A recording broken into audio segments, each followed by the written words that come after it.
Hello students, आज हम biochemistry के एक और नए टॉपिक के बारे में समझेंगे जिसे कहते हैं पेप्टाइड बॉन्ड। जैसा कि आपने हमारी पुरानी वीडियो में देखा है जिसमें हमने अमीनो एसिड्स के बारे में डिस्कशन किया था कि अमीनो एसिड्स क्या होते हैं। ये अमीनो एसिड्स प्रोटीन के मोनोमर होते हैं, अर्थात अमीनो एसिड्स आपस में जुड़ करके एक लंबी कार्बन श्रृंखला बना लेते हैं जिसे पॉलीपेप्टाइड चेन कहते हैं। और उसी पॉलीपेप्टाइड चेन के कॉम्प्लेक्सिटी से फिर प्रोटीन की संरचना प्राप्त होती है। तो यहाँ पे हम ये समझना चाहेंगे कि ये जो अमीनो एसिड्स होते हैं ये आपस में कैसे आपस में बॉन्डेड रहते हैं। तो हम ये कहेंगे कि अमीनो एसिड्स आपस में पेप्टाइड बॉन्ड के द्वारा जुड़े रहते हैं। तो बहुत सारे ऐसे ऑब्जेक्टिव एग्जामिनेशन में ऐसा पूछा जाता है, जैसे कार्बोहाइड्रेट्स में जो मोनोमर्स होते हैं वो कौन से बॉन्ड से जुड़ते हैं, डीएनए और आरएनए में न्यूक्लियोटाइड कौन से बॉन्ड से जुड़ते हैं। इसी तरीके से it may be asked in the objective examination which one of the primary bond is found in the protein, then तब हमें कहना चाहिए पेप्टाइड बॉन्ड के बारे में। द पेप्टाइड बॉन्ड ये क्या है, इसकी अभी स्ट्रक्चर को हम डिटेल के अंदर देखेंगे। अभी शुरू करते हैं अपने इंट्रोडक्शन ऑफ पेप्टाइड बॉन्ड। तो ये जो पेप्टाइड बॉन्ड होता है इसका फॉर्मेशन कैसे होता है इसे हम यहाँ पर समझने की कोशिश करते हैं।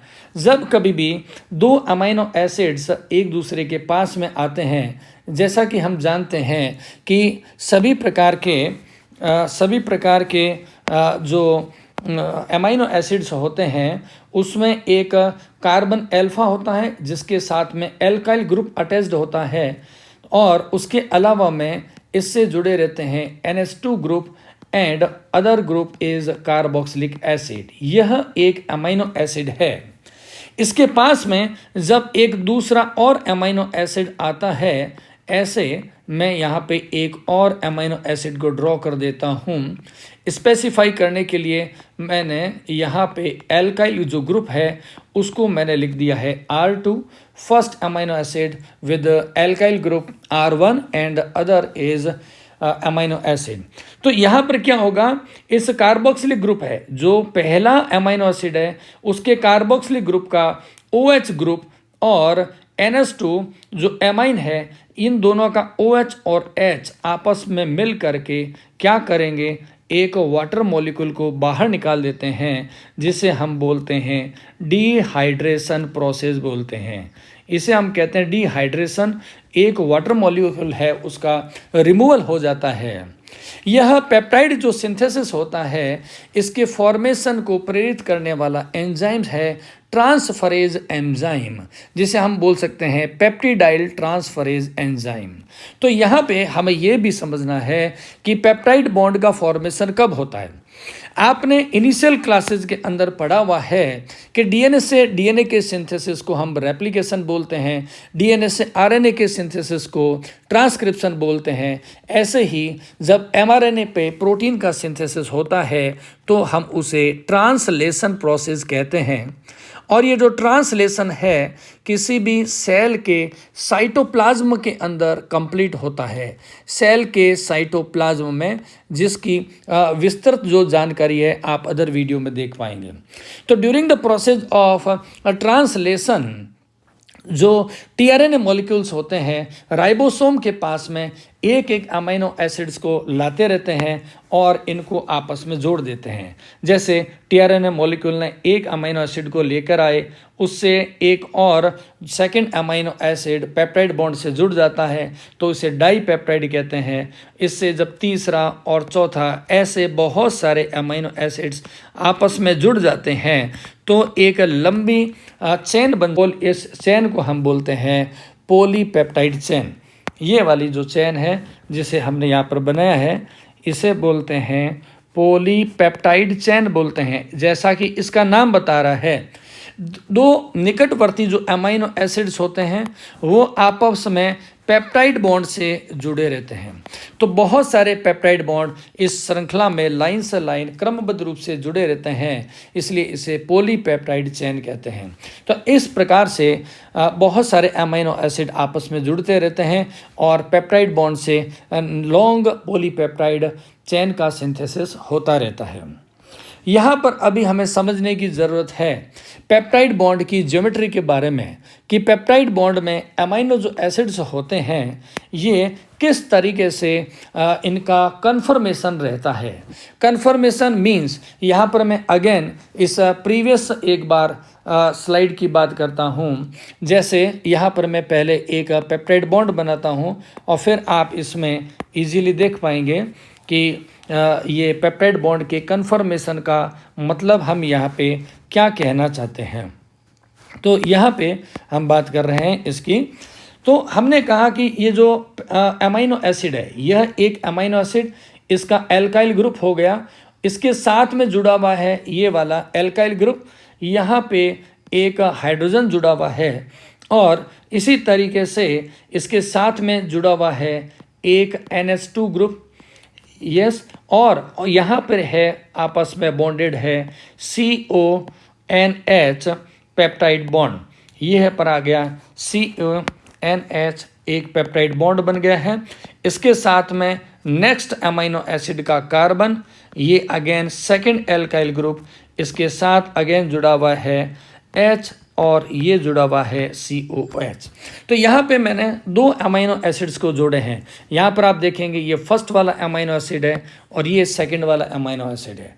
यहाँ पर आपको ये ध्यान रखने की बात है कि जब कभी भी अमीनो एसिड आपस में जुड़ के डाईपेप्टाइड बनाते हैं तो इसके ये देखिए सेंटर में ये जो चेन है इसको हम बोलते हैं बैकबोन, इसको हम बोलते हैं इस पेप्टाइड की बैकबोन बोलते हैं। ये कभी भी सीधी नहीं हो सकती है। क्यों? क्योंकि हम जानते हैं कि कार्बन होता है उसमें टेट्राहेड्रल स्ट्रक्चर होती है।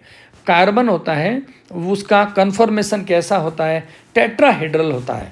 मतलब एक कार्बन की जो 4 वैलेंसी होती है एक ऐसे जैसा कि मैं यहाँ पर बना रहा हूँ ऐसे रहती है और रिमेनिंग जो वैलेंसी होती है वह कैसे बनाती है जैसे कि एक ट्राइपॉड बनाया होता है, ऐसी स्ट्रक्चर होती है। इस टेट्राहेड्रल स्ट्रक्चर के कारण ये जो कार्बन की इस डाईपेप्टाइड की ये जो मैंने बनाई है बैकबोन है उसका कन्फर्मेशन कभी भी सीधा नहीं हो सकता है। तो अपने नेटिव कन्फर्मेशन में हमें ये देखना है कि ये मॉलिक्यूल्स कैसे अरेंज्ड रहते हैं। इसी हम पेप्टाइड बॉन्ड की ज्योमेट्री की बात यहाँ पर कर रहे हैं।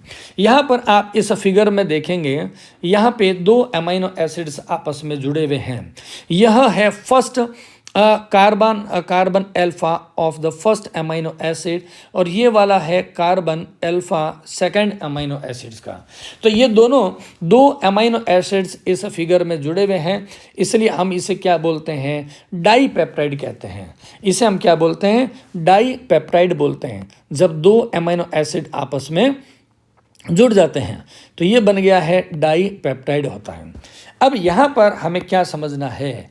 इस फिगर में आप देखेंगे कि ये जो आपस में जुड़े हुए हैं यहाँ पे ये वाला जो स्ट्रक्चर है इसको हम बोलते हैं पेप्टाइड बॉन्ड और ये वाला है एल्काइल ग्रुप और ये है इसका दूसरा एल्काइल ग्रुप।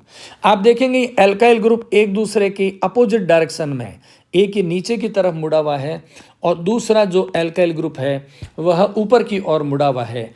ऐसे अरेंजमेंट को हम ट्रांसपेप्टाइड अरेंजमेंट कहते हैं, ट्रांसपेप्टाइड अरेंजमेंट कहते हैं। आप इस सेकंड फिगर में देखेंगे जिसका नाम नीचे लिखा हुआ है सिस पेप्टाइड।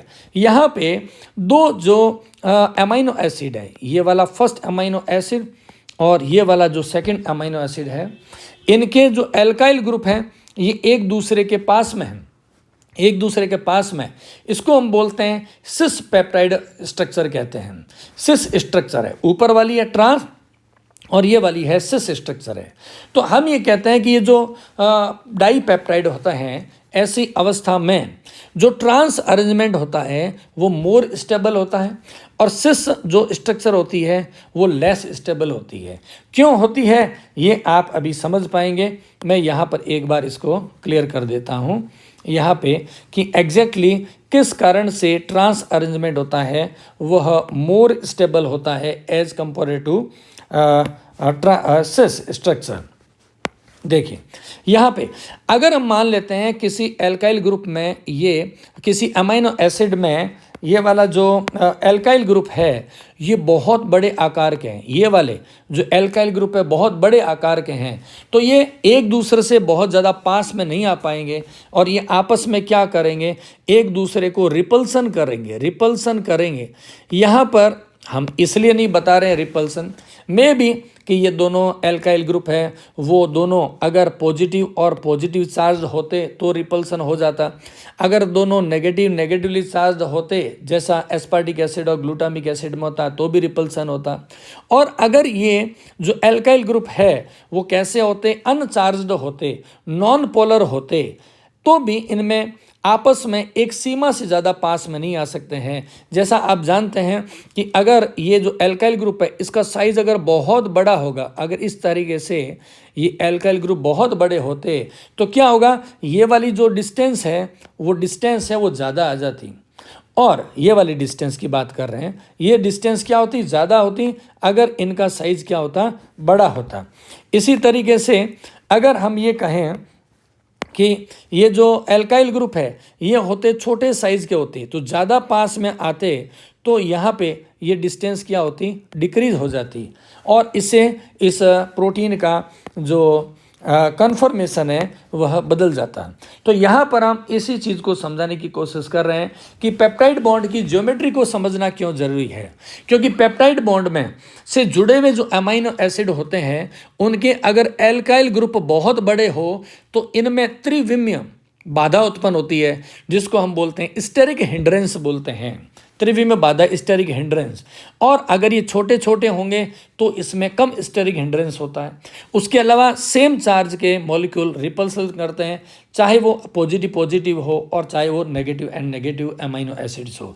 इस कंडीशन में हम ये कह सकते हैं कि ये जो सिस अरेंजमेंट होता है यह ज़्यादा बेहतर नहीं रहता है एज कंपेयर टू इस ट्रांस के, क्योंकि ट्रांस डाइपेप्टाइड में दोनों एल्काइल ग्रुप क्या होते हैं, एक दूसरे से अपोजिट डायरेक्शन के अंदर है, अतः ये एक दूसरे को क्या करेंगे, रिपल्सन नहीं करेंगे, लिस्ट रिपल्सन करेंगे, क्योंकि एक दूसरे से दूर है, दोनों नेगेटिवली चार्ज है, तब भी क्या होगा, लिस्ट होगा। और अगर इनका साइज क्या है, अगर इनका साइज बहुत बड़ा होता तो भी यहाँ पे रिपल्सन कम होता। अगर ये भी एल्काइल ग्रुप बड़ा होता, ये एल्काइल ग्रुप भी बड़ा है, तो यहाँ पर आपस में एक दूसरे से टकराने के जो चांसेज है वह नहीं है, इसलिए यहाँ पे बॉन्ड्स में रोटेशन होता है वह कम हो जाता है। तो कहने की बात है ये कुछ विशेष कारण है जिसके कारण हम कह सकते हैं कि पेप्टाइड बॉन्ड में जो अरेंजमेंट होता है वह कैसा होता है, वो होता है स्टेबल कन्फर्मेशन ट्रांस कंडीशन होती है। तो यही बात हमने यहाँ पर समझाई है। Number 1, the trans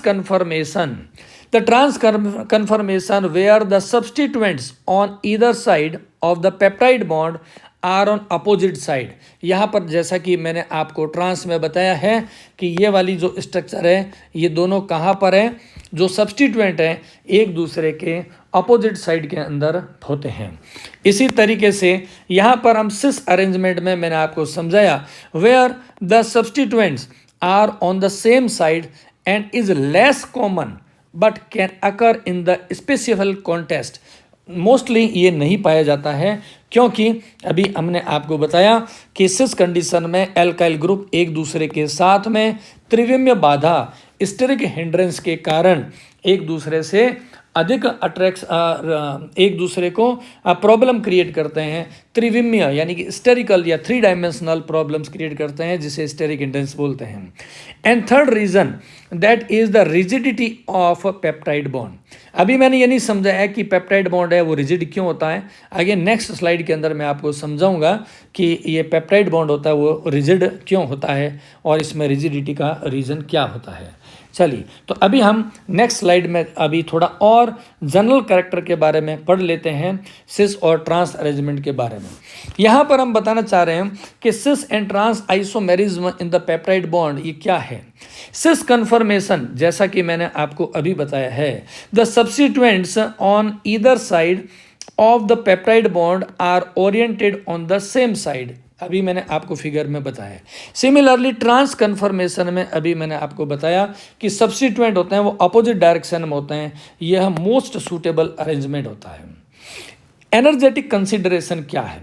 the trans conformation is generally more stable due to the reduced steric hindrance, क्योंकि जैसा कि मैंने आपको प्रीवियस स्लाइड में बताया है कि एल्काइल ग्रुप एक दूसरे से दूर दूर होते हैं, इसलिए उसमें स्टेरिक हिंड्रेंस यानी कि त्रिविम्य बाधा के चांस कम होते हैं, इसलिए मोस्ट सूटेबल अरेंजमेंट है। और बायोलॉजिकल सिग्निफिकेंस की अगर हम बात करें इस सिस और ट्रांस अरेंजमेंट है, इसके बायोलॉजिकल सिग्निफिकेंस की, तो यह प्रोटीन की फोल्डिंग में वेरी इंपॉर्टेंट होता है। सिस और trans isomerism in a peptide bond can significantly impact the folding and the stability of protein molecules as well as their biological activity। अगर प्रोटीन की प्रॉपर फोल्डिंग नहीं होगी तो वो प्रोटीन है वो फंक्शनल नहीं हो पाती है, इसलिए सिस और trans arrangement of peptide bond है, इसे हमें समझना बहुत ज़रूरी होता है। तो यहाँ पे अभी हम बात करें, मैंने आपको जैसा बताया कि पेप्टाइड बॉन्ड कैसे होते हैं, रिजिड होते हैं। इनकी रिजिडिटी का कारण क्या है, इसके लिए मैं पहले एक पेप्टाइड बॉन्ड को बनाता हूँ। मैंने अभी आपको बताया, पहले यहाँ पर देखिए इस साइड में फिगर के अंदर, यहाँ आपने क्या बताया है कि दो अमाइनो एसिड एक दूसरे के जब पास में आएंगे तो फर्स्ट अमाइनो एसिड का कार्बोक्सिलिक ग्रुप और दूसरे अमाइनो एसिड का जो अमाइन ग्रुप है यानी कि NH2 ग्रुप है, ये आपस में इंटरेक्शन करते हैं। This carboxylic group provide one OH group hydroxyl group and amine provide a hydrogen. This OH and AH is released in the form of water molecule. इसे वाटर मॉलिक्यूल के रूप में रिलीज कर दिया जाता है। यानी हम ये कहेंगे कि पेप्टाइड बॉन्ड का बनना एक कैसा है, एक डिहाइड्रेशन की प्रक्रिया होती है। तो इससे पेप्टाइड बॉन्ड कैसा बना, उसकी स्ट्रक्चर देखें तो यहाँ पर देखिए, ये जब एक वाटर मॉलिक्यूल बाहर निकल जाता है, एक जब वाटर मॉलिक्यूल है वो निकल जाता है तो पेप्टाइड बॉन्ड की स्ट्रक्चर ये वाली होती है CONH। इसको हम क्या बोलेंगे, यह है इसका पेप्टाइड बॉन्ड। अब हमें ये समझना है कि यहाँ पे मैं जब ये कहता हूँ कि पेप्टाइड बॉन्ड बहुत रिजिड होते हैं, रिजिडिटी का मतलब क्या है, आप पहले इस फिगर को देखिए, CONH को मैं यहाँ पे ड्रॉ कर देता हूँ। यहाँ पर हमने ये कहा कि पेप्टाइड बॉन्ड है, इसकी स्ट्रक्चर ऐसे होती है, CO यहाँ पे N और ये है एक H और अगेन ये आ जाएगा सेकेंड अमाइनो एसिड, इसको हम बोलते हैं पेप्टाइड बॉन्ड। तो पेप्टाइड बॉन्ड में आप क्या देखते हैं कि यहाँ पे जो कार्बन है, कार्बन और नाइट्रोजन के बीच में कैसा है, एक सिंगल बॉन्ड है। यहाँ पे कार्बन और नाइट्रोजन के बीच में कौन सा बॉन्ड है, यह बॉन्ड है सिंगल बॉन्ड है, ये वाला सिंगल बॉन्ड। और हम जानते हैं कि सिंगल बॉन्ड होता है उसमें रोटेशन की नेचर होती है ना, बॉन्ड रोटेट करता है, बॉन्ड के रोटेशन करता है। तो यहाँ पे हम ये कह रहे हैं कि पेप्टाइड में जो ये पेप्टाइड बॉन्ड के अंदर ये जो बॉन्ड है इसमें रोटेशन नहीं होता है और ये बॉन्ड कैसा होता है, यह बॉन्ड होता है रिजिड नेचर का होता है।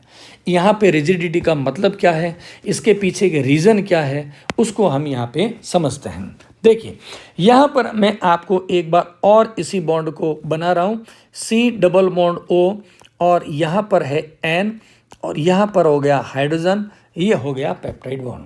हम जानते हैं क्या कि नाइट्रोजन होता है, इस नाइट्रोजन के ऊपर एक लोन पेयर होता है। सिमिलरली हम जानते हैं ऑक्सीजन के ऊपर दो लोन पेयर होते हैं। तो यहाँ पर क्या होगा, इस पोजीशन पे क्या होगा, इस पोजीशन पे होगा कि ये जो नाइट्रोजन है यह अपना लोन पेयर दे देगा यहाँ पे कार्बन और नाइट्रोजन के बीच में। सिमिलरली हम जानते हैं कि जब डबल बॉन्ड है तो यहाँ पर होता है सिग्मा बॉन्ड और ये है पाई बॉन्ड, और हम जानते हैं कि एक बॉन्ड का फॉर्मेशन 2 इलेक्ट्रॉन से होता है। जैसे ही नाइट्रोजन अपना लोन पेयर इस कार्बन नाइट्रोजन के बीच में दे देगा तो ये पाई बॉन्ड है वो टूट जाएगा और यह अपना लोन पेयर दे देगा ऑक्सीजन को। जब ये ऑक्सीजन को दे देगा तो यहाँ पर देखते हैं स्ट्रक्चर क्या हो गई है ऐसी अवस्था में। ऐसी अवस्था में ये हो गया कि ये जो कार्बन है यहाँ पर हो गया ऑक्सीजन, यहाँ पर हो गया डबल बॉन्ड और नाइट्रोजन, नीचे की तरफ है हाइड्रोजन। आपने देखा कि यहाँ पे इस नाइट्रोजन ने अपना लोन पेयर को दे दिया था, नाइट्रोजन ने अपना लोन पेयर दे दिया था, तो कार्बन और नाइट्रोजन के बीच में क्या आ गया है, डबल बॉन्ड बन गया है। अब नाइट्रोजन की वैलेंसी होती है 3, तो यहाँ पर बॉन्ड कितने बन गए 4, तो नाइट्रोजन पे आ जाएगा पॉजिटिवली चार्ज। सिमिलरली ऑक्सीजन के ऊपर लोन पेयर थे 2 और एक लोन पेयर एक्स्ट्रा आ गया है पाई बॉन्ड का, इसलिए इस ऑक्सीजन पे क्या आ जाता है निगेटिवली चार्ज। अगेन थोड़ी देर में क्या होगा, ये वापस ऑक्सीजन अपना लोन पेयर दे देगा अपनी पूर्व अवस्था में, ठीक है ना। इसी तरीके से ये जो कार्बन नाइट्रोजन बीच का जो लोन पेयर है ये बॉन्ड टूटेगा, अगेन दे देगा लोन पेयर किसको, नाइट्रोजन को। तो ऐसा करने से क्या होगा, ये जो दोनों स्ट्रक्चर्स है एक दूसरे में बदलती जाएगी। कभी तो ये कार्बन नाइट्रोजन जो बॉन्ड है सिंगल बनेगा और कभी बन जाएगा ये double bond, single double single double, ऐसे इलेक्ट्रॉन्स का मूवमेंट होता रहता है। जिससे क्या होगा, हम इसको ऐसा अच्छी तरीके से रिप्रेजेंट कर सकेंगे कि यहाँ पर हमने कहा कार्बन के साथ में क्या ऑक्सीजन है, यहाँ पर आ गया नाइट्रोजन और नीचे की तरफ है हाइड्रोजन। मैंने ये बताया कि यहाँ पर इलेक्ट्रॉन्स का क्या हो रहा है, मोमेंट हो रहा है, यहाँ पर इलेक्ट्रॉन्स का मोमेंट हो रहा है क्योंकि लोन पेयर मूव कर रहा है। इस लोन पेयर के मोमेंट के कारण ये वाला जो बॉन्ड है ये कैसा बॉन्ड बन गया है, ये कभी सिंगल होता है तो कभी ये डबल बॉन्ड हो जाता है। ऐसे बॉन्ड को हम कहते हैं ये पार्शियल डबल बॉन्ड है, ये बन गया पार्शियल डबल बॉन्ड बन गया है। इस पार्शियल डबल बॉन्ड की नेचर के कारण ही ये जो पेप्टाइड बॉन्ड होता है उसमें कठोरता होती है, रिजिडिटी होती है, यह मूव नहीं कर पाता है। पेप्टाइड बॉन्ड के अंदर मोमेंट नहीं होता है, रोटेशन की नेचर नहीं होती है। इसीलिए हमने यहाँ पे टाइटल में क्या लिखा है, rigidity of peptide bond, the resonance in the peptide bond. आपको पूछें पेप्टाइड बॉन्ड की रिजिडिटी का कारण क्या है, तो हम कहेंगे कि पेप्टाइड बॉन्ड्स होते हैं, इसमें लोन पेयर्स जैसा कि मैंने इस फिगर में बताया है मूव करते हैं। इस रिजिडिटी के कारण पेप्टाइड बॉन्ड आंशिक रूप से द्विबंध प्रकृति का होता है, पार्शियली डबल बॉन्डेड नेचर का होता है। तो यहाँ पर हम देखेंगे फिर बॉन्ड्स में रोटेशन कहाँ कहाँ होता है। तो अभी मैं आपको यहाँ पर ये ड्रॉ करके बताता हूँ कि ये वाला जो बॉन्ड है, कौन सा बॉन्ड की बात कर रहा हूँ, ये वाला बॉन्ड, ये बॉन्ड कहाँ पर है, इस बॉन्ड के इधर है एमाइनो एसिड का अल्फा कार्बन। सिमिलरली इधर भी क्या है, एक और कार्बन है नेक्स्ट एमाइनो एसिड का। तो रोटेशन की नेचर होती है यहाँ पे, इस पोजीशन पे हम कहेंगे रोटेशन है यहाँ पे, और उसके अलावा रोटेशन की नेचर है यहाँ पे।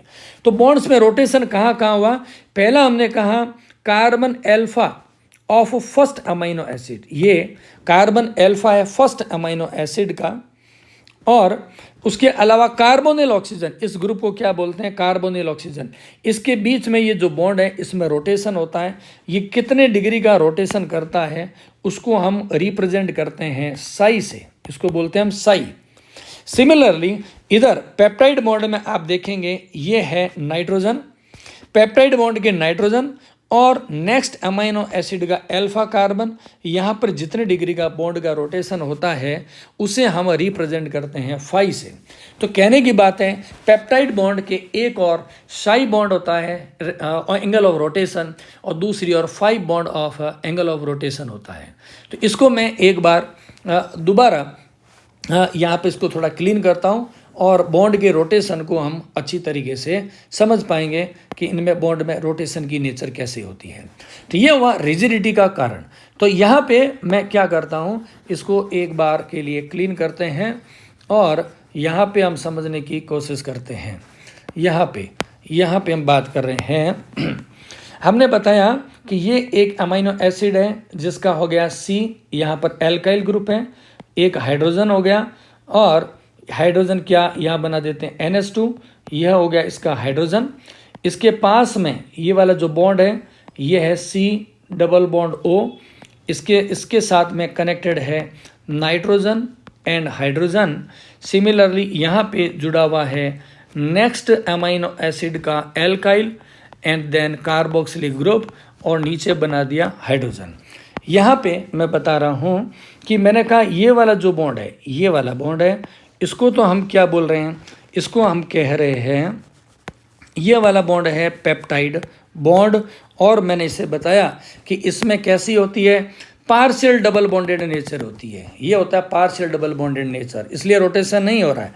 लेकिन इसके दोनों ओर यानी कि इस पोजीशन पे और इस पोजीशन पे रोटेशन होता है, जिसको हमने कहा शाई और ये फाई।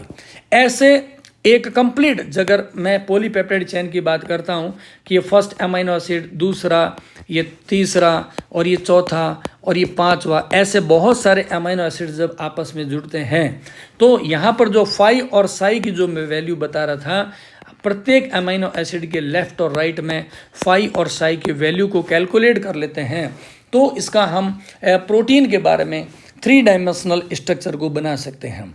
इसे हम बोल रहे हैं रिजिडिटी ऑफ पेप्टाइड बॉन्ड होते हैं। अब अभी हमने और नए एस्पेक्ट्स को समझना है पेप्टाइड बॉन्ड के बारे में। यहाँ पर हमने कहा कि कौन कौन से ऐसे फैक्टर्स हैं जो पेप्टाइड बॉन्ड के कन्फर्मेशन को प्रभावित करते हैं। तो जैसा कि मैंने अभी आपको बताया कि first of all the important factor is the steric hindrance. Steric hindrance का मतलब क्या है? स्टेरिक हिंड्रेंस का मतलब हो गया, यहाँ पर अगर मैं सिंपल लैंग्वेज में कहूँ तो हम कहेंगे size of alkyl group. Size of alkyl group, दो एक दूसरे के पास में अमीनो एसिड्स जब होते हैं, यहाँ पर देखिए आप इस फिगर में समझ पाएंगे, ये दो अमीनो एसिड्स जुड़े हुए हैं आपस में।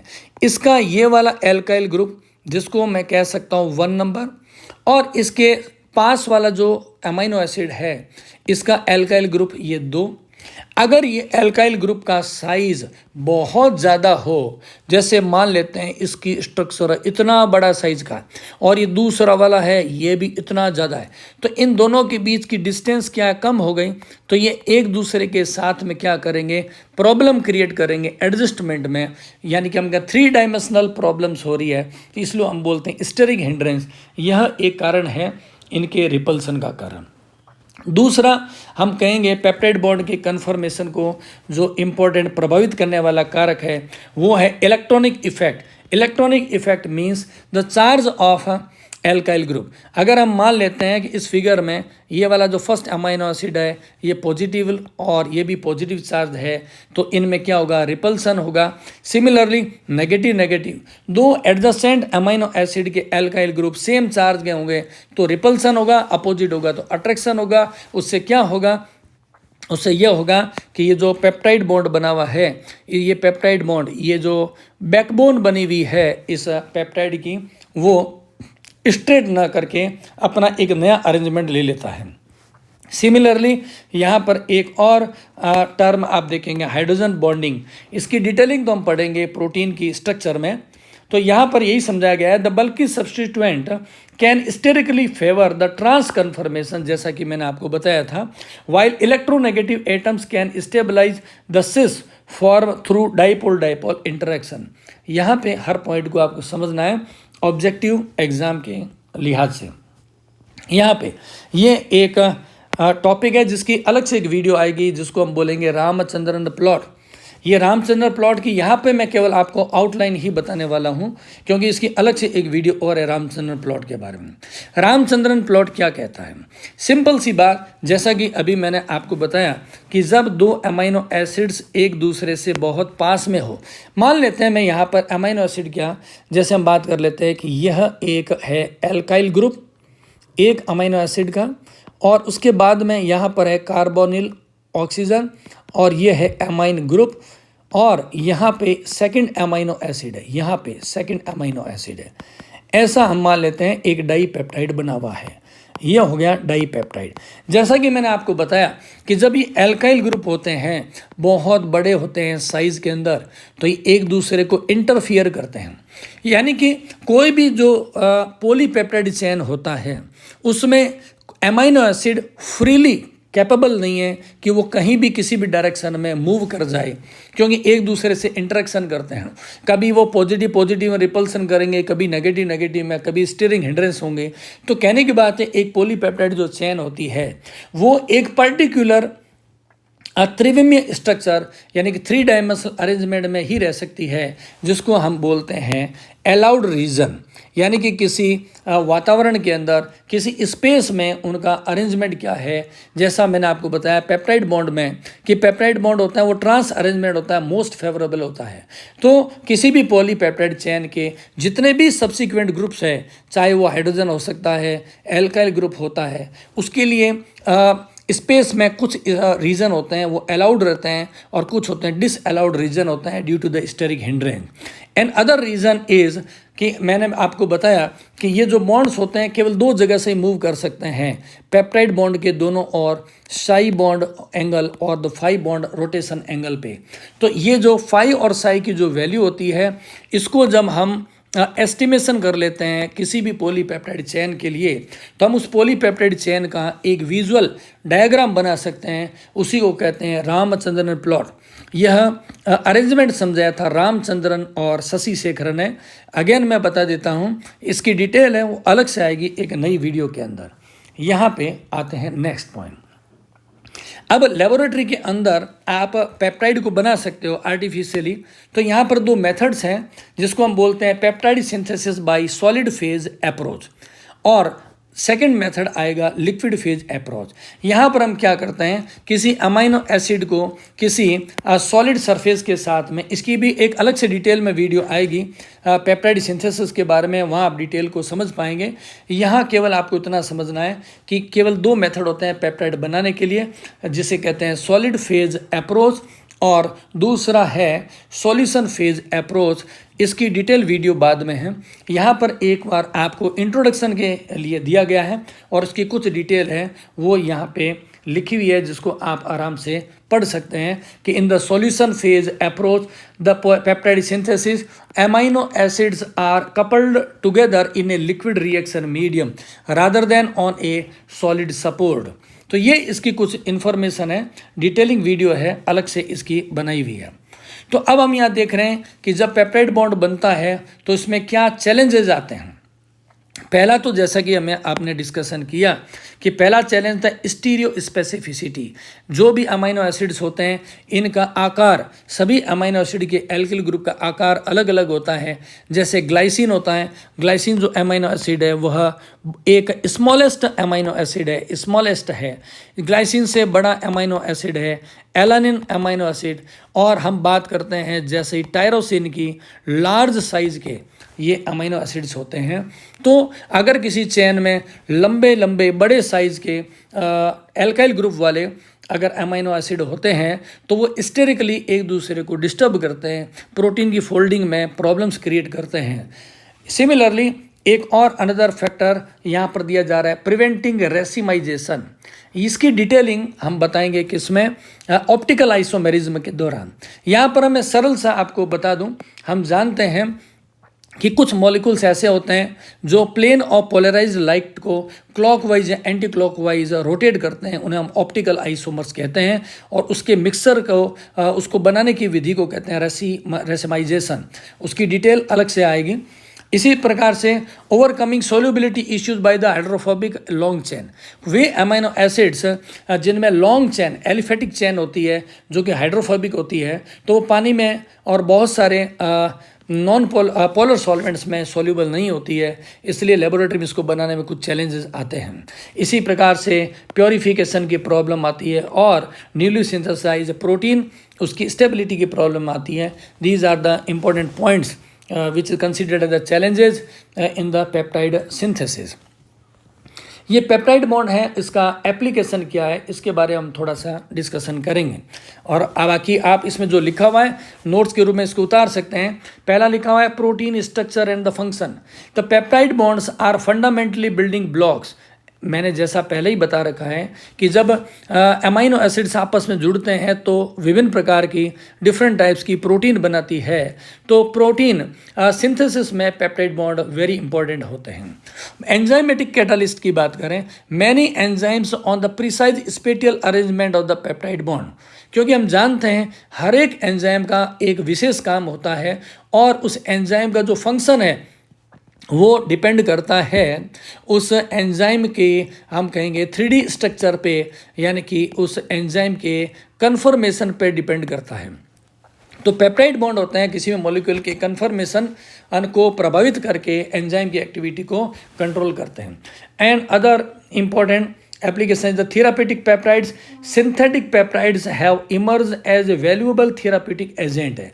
हम लेबोरेटरी में बहुत सारे ऐसे प्रोटीन मॉलिक्यूल्स बना सकते हैं जो कि थेराप्यूटिक यानी कि चिकित्सा के क्षेत्र में हेल्पफुल होते हैं। And other is peptide based material, the unique properties of the peptide bonds such as self assembly and the responsiveness to the environmental cues have enabled development of the innovative biomaterial। तो आप different type के nano technology से या tissue engineering से हम drug designing कर सकते हैं और डिफरेंट मटेरियल बना सकते हैं जो कि ह्यूमन बीइंग के लिए वेरी इंपॉर्टेंट होते हैं। तो यहाँ पे अभी आपको ये समझा दिया गया है कि पेप्टाइड बॉन्ड क्या होते हैं, पेप्टाइड बॉन्ड है उसकी स्ट्रक्चर क्या होती है, और पेप्टाइड बॉन्ड के कन्फर्मेशन के बारे में आप समझ चुके हैं। तो ऐसे को बार बार आप देखिए इस वीडियो को, टॉपिक आपको समझ में आ जाएगा।